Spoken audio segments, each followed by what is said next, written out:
Hello, and good evening, everyone. Welcome. We've had a most enjoyable weekend, as it were. We did a show in Provo at the Hive on Friday night, and we had a sold out crowd.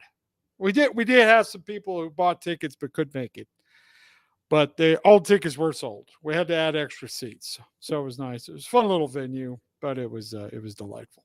So just let you know, I am in Utah currently, and I do want to thank everybody who's contacted me about doing the podcast. I haven't been able to do anything with it yet, but I'll be contacting you all shortly. Hopefully, throughout this next week, we'll get together. So that's what's going on, my friends. That is what is going on. So we're building up our numbers here. Thank you for joining me, everybody. I've got to tell you a little story about myself. Um, I was born to a not a wealthy family by any stretch of the imagination. My dad was a diesel mechanic, and we did not ever have a whole lot of money growing up. Big kid, a big family. Well, a real big family. By most standards, even by Utah standards, is a pretty good sized family. So we had there's six kids, and I was the fourth of the batch, and then I also had two half brothers who were older than me that I didn't really know all that well. Well, the one he passed away before I was born, and then the other one he lived in California his whole life. I didn't meet him until he was much older. So, um, not a lot of money, and but circumstances as they may be, I ended up hanging out with a lot of wealthy people for some reason through school. Because they were doing this. Busing where they take kids from the poor side of town and bus them to go to the rich kids' schools. And I know they were well intending, but I don't think it were. I don't think it worked as well as they had hoped it would. Anyway, I got to hang out with a lot of wealthy kids growing up, and it was. I guess what I'm saying is early on, I realized that life is not fair. That regardless of your situation, life is not fair. That there are people who are just born into a better situation than you are, and it has nothing to do with you. And so early on in life, I took a very kind of stoic attitude towards life, and an attitude of life is not fair. It's never been fair. It's probably never going to be fair. And and so that's how I conduct it. I figured, well, I do have the opportunity. I can become rich if I focus, if I decide to do so. I could do so. I never saw myself as being disadvantaged. I never saw myself as being less than anybody else. I never thought of myself as being better than anybody else by any stretch of the imagination. But I had developed this attitude towards life that, hey, if there's something I can do to improve my situation, awesome. If there's nothing I can do to improve the situation, then I shouldn't worry about it. And there's a lot of life that you just, especially when you're a kid, you just have no control over. You know. Um, and that was it. I had friends who all had lots of stuff and bikes and all the fancy stuff, and I didn't. If I did get anything, I had to share it with my brothers and sisters. So developed somewhat of a very stoic attitude towards life, and I didn't know I was a stoic until I learned what stoicism was. It was kind of interesting thing when I did come across stoicism. It was when I was in high school and I started. I got bored in high school, so I just started sort of educating myself because they didn't teach philosophy in high school. So I just started reading it on my own, and I came across this idea of stoicism. And most people's understanding of stoicism is Spock from Star Trek. That's just you hear people are stoic that they're unemotional and they're very logical thinking, and that is actually not true. That's not true. Stoicism isn't about not having emotions. It's about not having your emotions be in control of your decisions. There's a difference. Not allowing yourself to become driven by emotions. That that, my friends, is the key to the whole thing. So when I was introduced to Stoicism and started studying it, um, it was interesting because it was that sort of moment where it was like it wasn't that I was really learning anything. I was in how to conduct my life as much as I was finding out that there was a philosophy that explained how I was already looking at life, and so I became excited about Stoicism. And this is what I loved to tell people about Stoicism. I love because of all the other philosophies that you have in life. Most philosophers and most philosophy is about the meaning of life and all that kind of stuff. And a lot of it is well, it's a dead end. It doesn't really accomplish anything. It says that we have no idea what we're doing, and we're clueless, and the best we can hope for, uh, we have no idea. I mean, really, ultimately, the most popular philosophies are nihilism, absurdism, and existentialism, and they all come down to just, well, life is meaningless. Make the best of it. Well, okay, so if that is the case, if we're just here to make the best of it, how do we make the best of it? And you can also go from that perspective. Also, if you believe that there's a God, which I do, I believe there's a God. I believe there's a greater purpose to all this. So the question is, well, what is the greater purpose to all this? I mean, the ultimate is we return to live with God in some way. But the question you have to ask yourself is, okay, so we're here. God's created this world, and here we are. What are we supposed to do while we're here? Surprisingly enough, you come up with the same answer. You build a life, you create your own, you appreciate the fact that you have this opportunity and you do something with it. That's it. That's what you do. So the question now is, okay, so we're going to do something with our life. Well, what? Because most of us, to be honest with you, we mill about our lives, and I talk to people all the time who their lives are just basically a mess. They always feel like they're just chasing their tail. They never feel like they're accomplishing anything. They're just existing for the sake of existing. They're going from paycheck to paycheck. They never feel like they can get ahead. They're never progressing towards anything important, and their life is just full of meaningless nonsense. And it's easy to feel that way. It's easy to get overwhelmed by life with having to, constantly bills that you're taking care of and all the rigmarole life. So really, what it comes down to, um, in Stoicism, um, well, okay. So a lot of people think that they don't have options. I think is what it comes down to. They don't feel like they have a lot of opportunity. They feel like they don't have anywhere to go with their life. And even if they did, they don't know where to go with it. So here's what I want to talk about is the first and most simple basic tenet of Stoicism is that focus on doing things that you actually have control over. That's it. There's a lot of things you want to have control over, but you don't. You don't have control over most of the thing goes on in this world. You can't control the actions of others. You can't control the actions of the government. You can't control pretty much of anything. And other people and what they do, you might be able to influence people, and that's really what it comes down to. Is you have things that you have no control over, things you have influence over, and things you do have control over.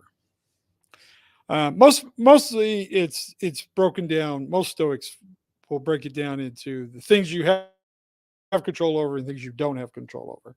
But I do have that middle ground. There are things that you have influence over. May not have control, but you have influence. Like my children. Um, I could give them encouragement about things. I can provide my influence, but ultimately their choices they make are their choices. So I don't have a direct control over what they do with their lives, but I do have influence, and you do have that. There are things that you can influence. You can't control them, but you can influence them. And then there's the things that you do have direct control over, and that's what I want to talk about. So what do you have direct control over? Well, you always have direct control over your thoughts and the way you perceive this world. And you can either choose to perceive this world as one that is, you know, that the world is out to get you. You can perceive the world as somehow that you're a victim, that you're owed something. Um, you can do that. You can live your life that way, and you will be miserable. I remember having a conversation. He was a comedian, an open mic comedian. So he wasn't actually making money as a comic, and he was having some health problems, and he was having all kinds of personal issues, and just sort of out of nowhere we started talking, started having a conversation about socialized medicine, and we were talking about whether it's good or bad, and I says, well, I can see where I get where you would like the idea, and I agree to some extent. As much money as we spend on all kinds of garbage in the government, maybe covering some medical bills here and there, but probably not a bad idea. But that's not really the discussion I want to talk about. As I was talking to him, I was like, well, look, why do you feel like you're owed everything? He's like, oh, I can't do this, I can't do that, I don't have enough money to do this, and it sucks, and life is terrible, and everybody, just he was just going on about how miserable his life is because people aren't just giving him things. And I was like, why do you feel like the world owes you anything? And he goes, well, all these rich people, they're born, they have all this money, and they don't deserve it. I deserve it because I'm a good person, and just going on and on and on. And he was supporting this idea of that the government should be taking care of him and all of his needs.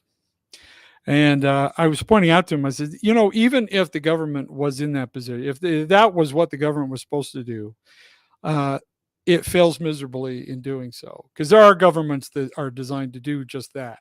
Cuba, North Korea, China. That's the goal of the government, is to do everything for you. And you know what? The people are miserable. They aren't getting what they're supposed to be getting.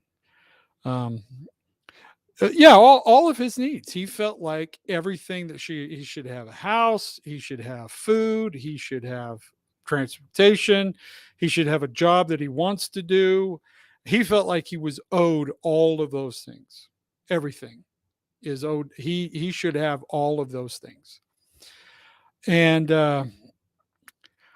I just kept pointing out to him. I said, "This is a horrible way to live your life." And he was calling me a horrible capitalist and all those kinds of things. And I said, well, no, it's not really about a political system.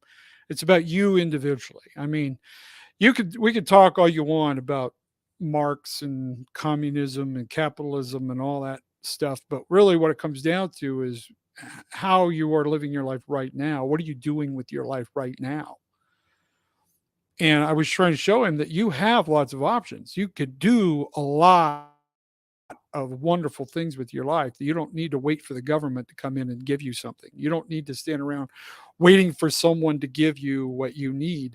You could go and get it. And then he starts telling me that, oh, blah, blah, blah. You're all. It's getting mad at me of the whole pick yourself up by the bootstraps attitude, that somehow that this is a horrible way to live your life. And I'm going, are you freaking kidding me? And this is one of the things I think is weird that's happened in our society, is that we're trying to eliminate personal responsibility. We're trying to eliminate the consequences of bad decisions, and it never works out. Any society that tries to do those things, they fail, and they fail miserably. But anyway, when he's just living his life because he's expecting all these things to be just given to him, that he deserves to have all these things because rich people have them, so he should have them. And it doesn't really get you anywhere. It doesn't get you anywhere to have that attitude. And if you think that, this is what it should be, so I'm gonna live my life that way, you're gonna be miserable, because the government's not gonna come and save you. Nobody's gonna come and just give you everything. I mean, you could win the lottery, but you still got to go do something. You still got to go out and buy a ticket. You still got to be involved in the process somehow. So the question being, of course, is how do you conduct your life? How should you conduct your life so that you live a happy life instead of being miserable all the time? Well, a lot of it comes down to, as the Buddha used to teach, is that wanting creates suffering. And this is a fun subject, okay? Because you have things that you want and you need. Yeah, there's things that you need. You need food, you need shelter, and so on. You have things that you want to get.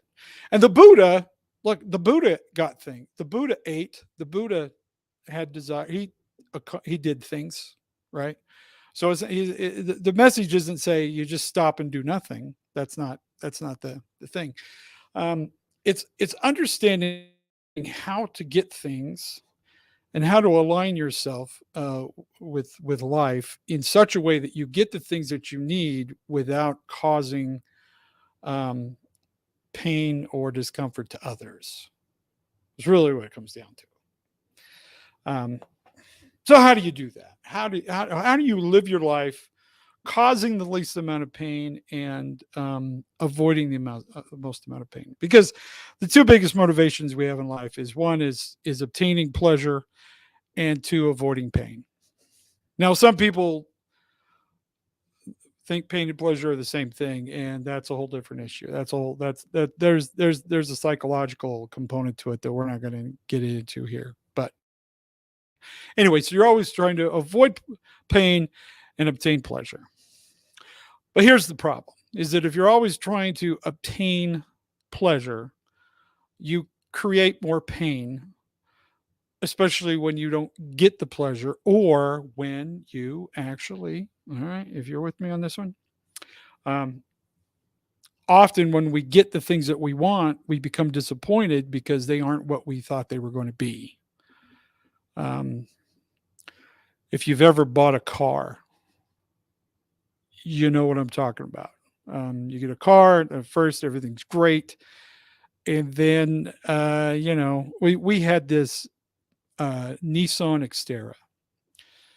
And the first one that we bought was awesome for about 4 months. And then it started having all these weird issues that were common to the Nissan Xterra. And the thing is when the Nissan Xterra actually ran, it was awesome. It was a great car. The problem was most of the time it just didn't run because it has this weird issue with ignition and different sensors that have to be changed. And the only way you can get to these sensors is you have to take the engine apart to get to the sensor to replace. It is horrible. So what I'm saying is many of the things that bring us joy, that bring us pleasure, also bring us pain. In fact, those things are actually bring us the most pain. If you've been as much as we're here celebrating Valentine's Day, love could bring you a lot of uh, unfortunate situations and pain. Trying to see, and this is where we come down to is that pursuing pleasure can cause us even greater pain. And often, in accepting pain, like doing hard work, is painful.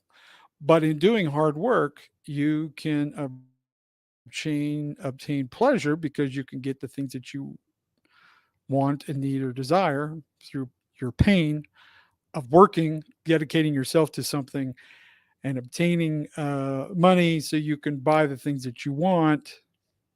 So, so there's this balance that you have to keep going back and forth between pain and pleasure. But if your needs are simple enough and you're not always chasing bigger and bigger things all the time, you can find a lot of content and happiness in your life without having a bunch of stuff. And this is probably one of my biggest criticisms of a lot of self-help stuff is they're always telling you to get more, have more, bigger houses, cars, faster cars. All that stuff is nice. And I'm not saying there's anything wrong with it. But if that's all you're focused on is ever just getting more stuff, you're going to be disappointed. I've met a lot of very wealthy people, a lot of very famous people, and a lot of them are miserable, even though they have everything they could ever hope to have for in life. Uh, they're miserable. And yet I've met people who are poor. I've hung out with people who are homeless who are happier than anyone I think I've ever met. Um, so it comes down to it is what how you see the world and how you see and perceive everything going on around you. And when you just kind of step back, um, and quit trying to change the world, right? And trying to push everybody to believe the way you believe and think the way you think. If you just accept people for who they are and what they are, you'll be so much more happy. And you'll have better relationships. You'll be able to have, I have relationships with people on both sides of the political spectrum. I have great relationships with people um, who think that my religious beliefs are ridiculous and silly. Um, I have people who think that I'm going to hell because of my beliefs. I have people who don't believe in hell at all, who think I'm a fool for the things I believe. And I don't care. I still value and cherish everybody who I have in my life. You know, I have, like I said, there's people that you just disagree with, and I'm okay with them. That's why I don't get into this whole political nonsense that we have going on.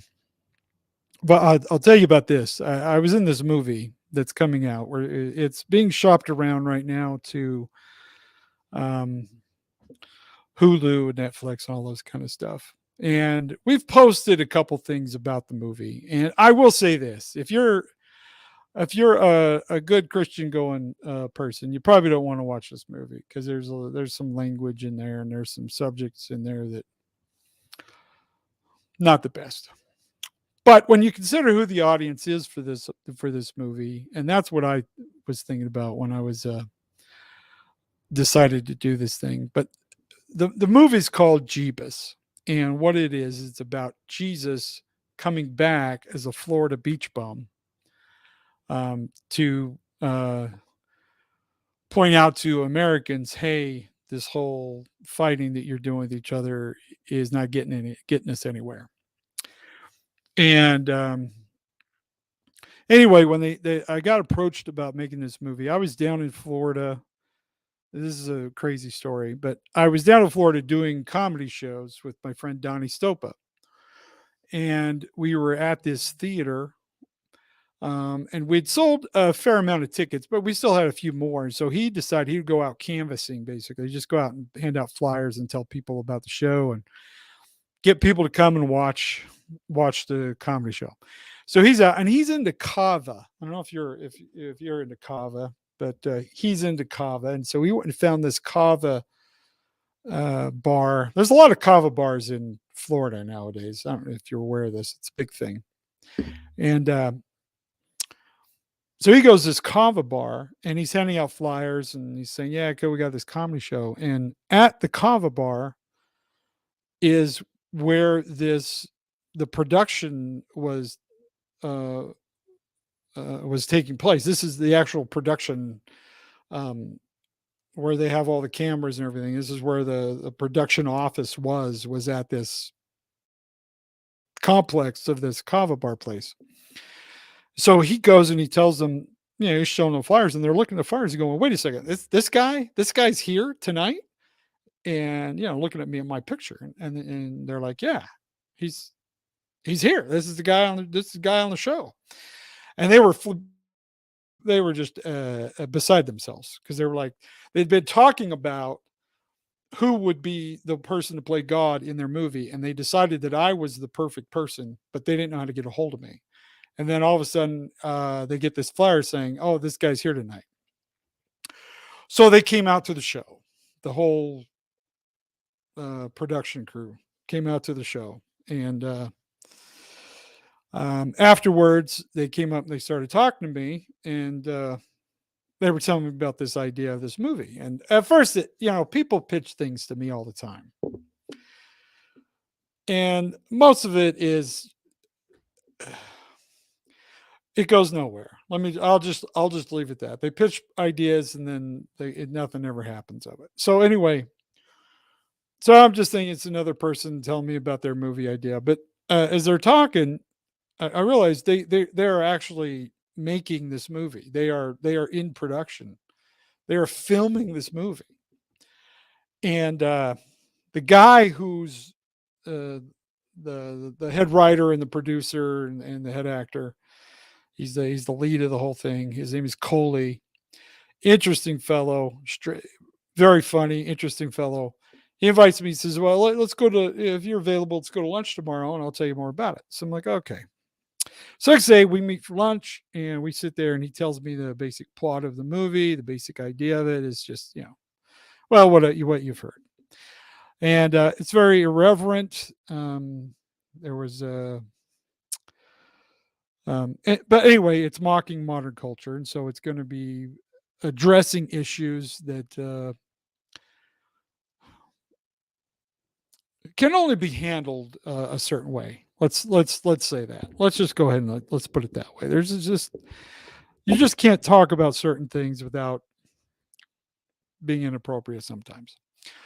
But I felt strong enough about this whole thing. So because the message is, and it's not making fun of. This is the something that I try to tell people is that we're not making fun of God. We're not making fun of Christ. We're making fun of culture and the way they perceive Christ, the way Christ has been created and changed and manipulated. So it's not about mocking God. It's about mocking American culture's attitude towards God.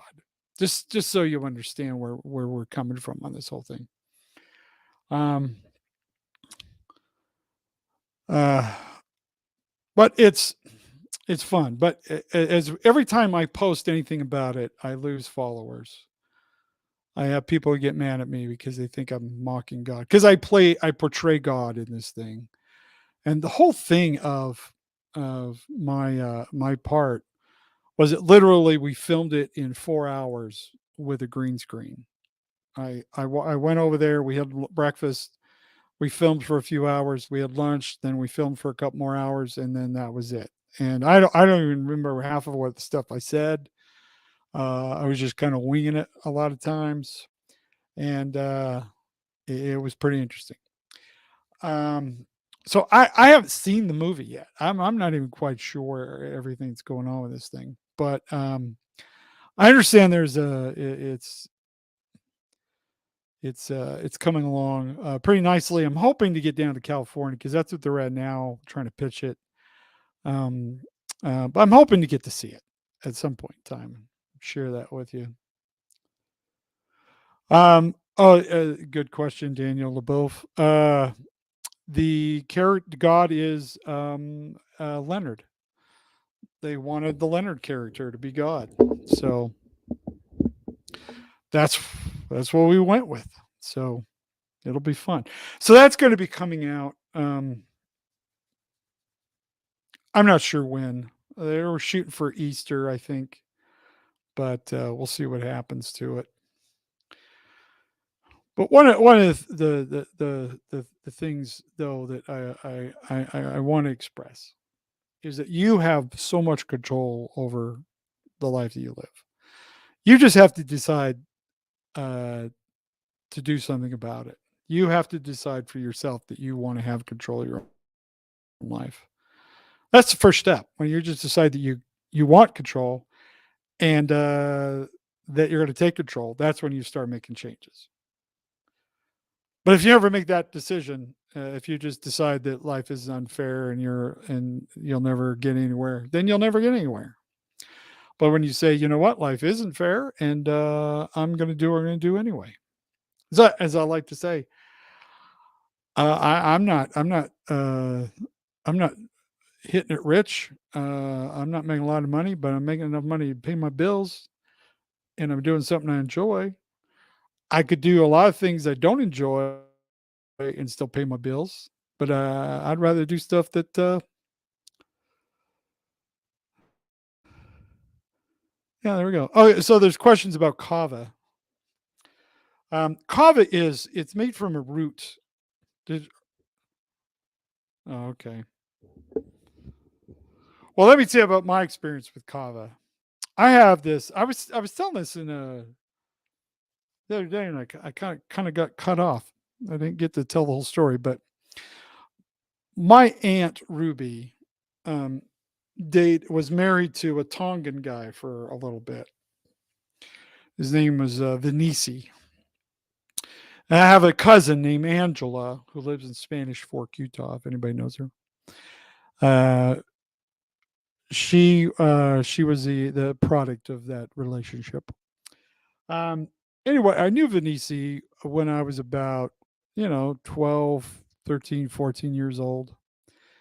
When he was in our lives, he turned out to be a polygamist. He had like six wives going on at the same time, none of which knew each other. Uh, until later. Now, my cousin Angela is part of a group of uh, like children of this guy, and it's a large group. He was a very prolific gentleman. I will say this. Very, he was a cool dude. I'll give you that. Um, but I remember hanging out with him, going to uh, Kava. It's where I was introduced to Kava, and this Kava is, like it says, this drink, and it kind of really mellows you out. It's not really. Some people have compared it to like just a low. I don't know. It just mellows you out. It's really is all it does. It just mellows you out. And so I was introduced to it when I was younger, and then later on in life, I was I never drank a lot of it, but I was familiar with it. And then later in life, I had the opportunity to drink it with some other Tongans who didn't know that I had had experience with it before. And they saw me drink it, and they were expecting this white man to go. Basically, the first time you try it, it knocks you out. You get really tired, and you're out. And it didn't knock me out at all because I was. It's cool. It's good stuff. Yeah, it's like drinking dirt. It really is. It's like spicy hot mud because it's got a little bit of a kick to it, but it looks like mud water. It really looks when you're there's mixing it up. It looks like mud water. But people are digging it, and it's the hot hit happening thing in Florida right now. So do, do, do, do. So that's what's going on. We are okay. I just found out just a couple things. If you're in the Dallas and Fort Worth area, I am coming back to Hyenas June, I believe it's 11th and 12th. It's a Saturday and a Sunday. So we're going to be Saturday, we'll be at the Fort Worth location. And then Sunday, we are going to be in the Dallas location. And we are looking to add shows in Houston and Austin and possibly Beaumont while we're there. So maybe Denton.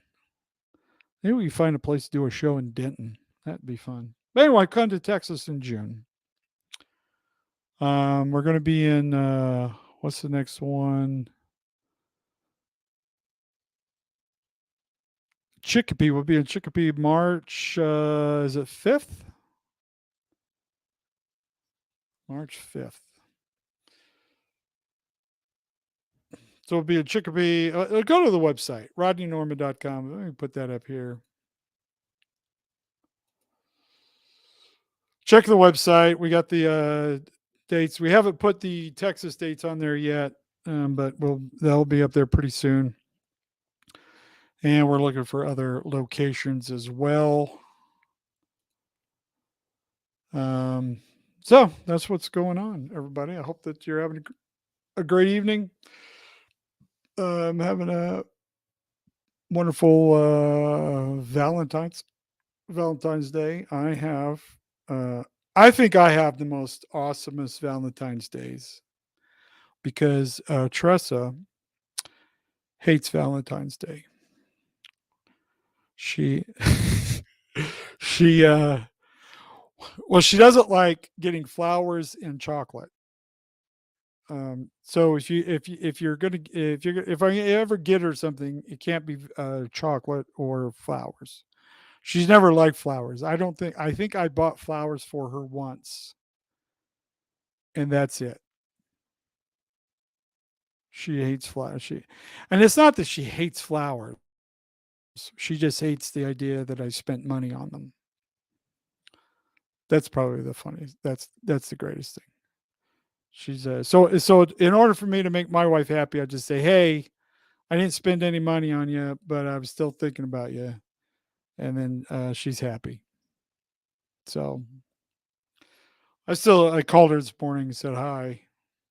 I miss you, and then we send pictures to each other. Whenever we're apart, we do this thing where we send a picture of ourselves to each other first thing in the morning,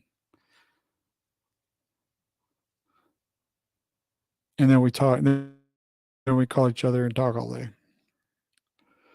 Um, Yeah. Hey. If you have places that you would like for me to come and perform, if you have a direct connection with a venue of some sort, um, the best thing to do is send me an email through the website. You can email me at the website and send us information about the venue, and we'll try to put it together. We're looking for a place in Alaska. Um, if Yeah, anybody in Alaska knows of a location we could come up there and do a show in August, that would be cool. So, yes, we want to get to the UK. We want to get to all over UK, Scotland, Ireland, Wales, England. We want to do it all, and Australia, and Australia. I understand there's a club in Albuquerque coming along pretty soon. So I hope to get big enough one of these days that we can do a Rodney Norman cruise. That would be fun. But I don't know if anything's ever going to come of it. So anyway, I hope that you're all having a wonderful day. We were testing something out with this StreamYard, and I think we got to.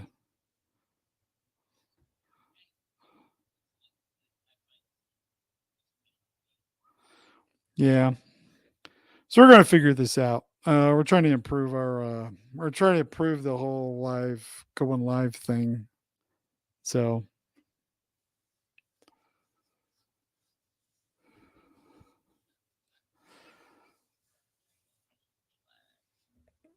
yeah. But so anyway, we're trying to figure out our better way to go live. So make these a little more interesting, entertaining, and informative. But I am in Utah this week. I'll be at Wise Guys Jordan Landing opening for what was her name? Let me look it up. Anyway, she's a writer now for um,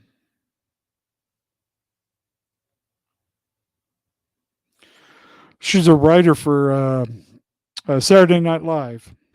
So she'll be there this weekend, and I'll be opening for her with a couple other Clint Holt, local comedian, and Karan Reddy, also another local comedian. Both very funny gentlemen. So I'll be doing a few minutes up front, and yeah, come I can't find this.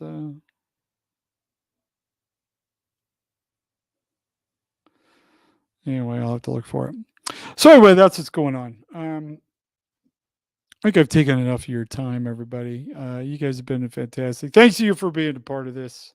Thank you for being a part of what we're doing here. I appreciate all of you. You are amazing, and that's it. Well, have a great evening. Thank you for checking in on me. And yeah, like I said, if you have any questions, comments, concerns, go to rodneynorman.com. We also have we still have some calendars left over. If you're interested, I think we're going to give a discount if you want one now, but we have a few of them left. So if you're still interested in the calendars, we have the calendars, and that's what's going on. So,